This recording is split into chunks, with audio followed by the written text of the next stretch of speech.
The July real estate market here in Waterloo region was quiet, just like it typically is in the summer months. I'm going to tell you all about it starting right now.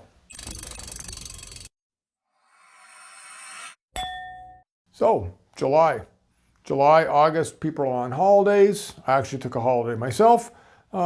Kids are out of school. People don't want to go shopping for houses. The weather's hot. They've got other things to do. So this July really was no different than any other July we have. And that was reflected in our sales volumes. Over the 10-year average, we're down about 15% on volume. So that's not, it's slow, but that's not crazily slow. The year before was worse, and the year before that was also slow. So compared to that 10-year average, market activity's been a bit subdued. What's not really a surprise is the prices have held up relatively flat across the board. This is because we didn't really get that big spike in prices you see during the spring market. And I mentioned this in a bunch of my other videos. Basically from February onward, prices have remained flat. So I do want to talk to you about that quickly. Detached prices, we came in at an average in the region right around $915,000. That's flat on the year and up slightly on a month-over-month basis. Looking at semis, similar situation. We were up slightly on the month, flat year over year. Came in with semis right around $667,000 for July. Now the outlier in this was townhouses. So that's townhouses being the freehold or condominium. And that's actually down $40,000 compared to last July. We were sitting right now at $628,000. That came as a bit of a shock. And that, of course, month over month is also down. Last segment I want to talk to you about, apartment style condos. We've got a huge amount of unsold inventory in that segment. And surprisingly enough, though, prices have remained flat on a on a year over year basis. We came in at 497 grand. And that's actually up on a month over month basis for apartment style condos, I think around $35,000. So big surprise there. And just looking at some other metrics with that as well. The markets we're seeing with listing agents, they're putting price increases in, they're putting price decreases in because things aren't moving. As I mentioned, the market's slow. So agents are really doing anything they can to try to generate traction, generate interest in their listings.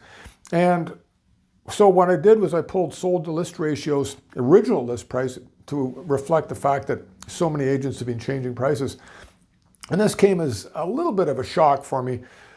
Sold to list ratios for detached, for semi-detached, and for townhouses are all sitting right at 102%. And you have to get into the apartment style condos to see that under 100%. And they're right around 97.5%, which if you go way back to 2015 was actually the typical sold to list ratios you've seen.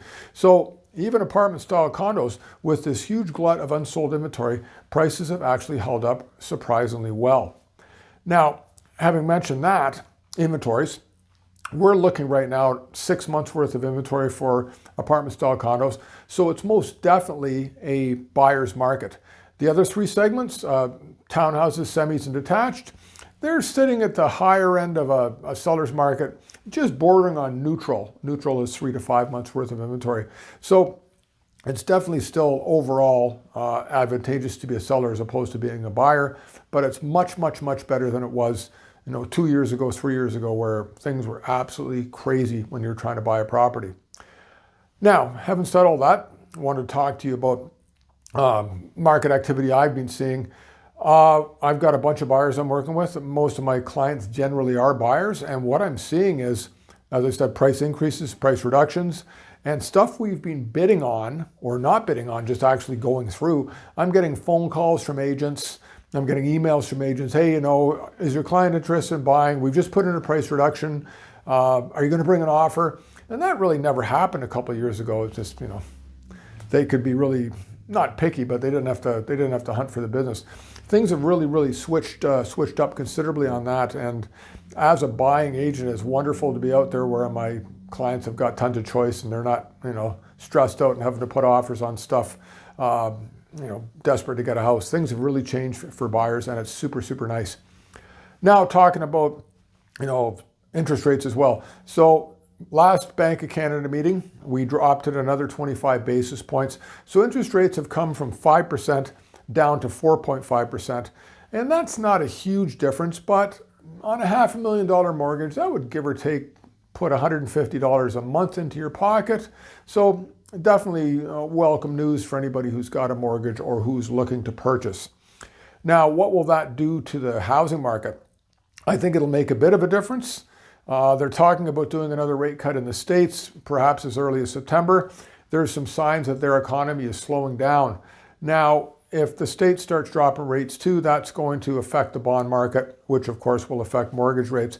And I think that's going to make it easier to borrow. I think that's going to make it easier to refinance.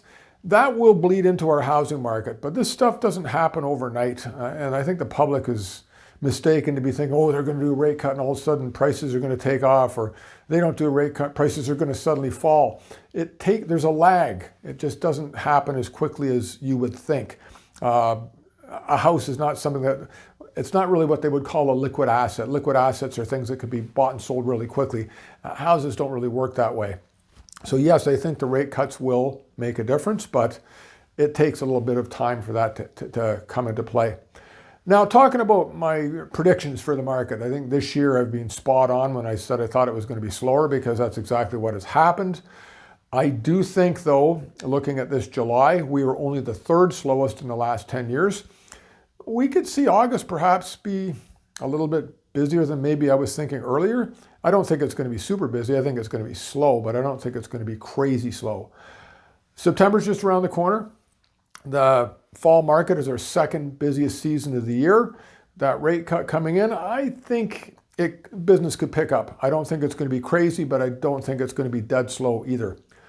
Anyways, that's it. That's my, however long this was, 10-minute spiel about what's going on. Thanks so much for watching, and have yourself a fantastic day.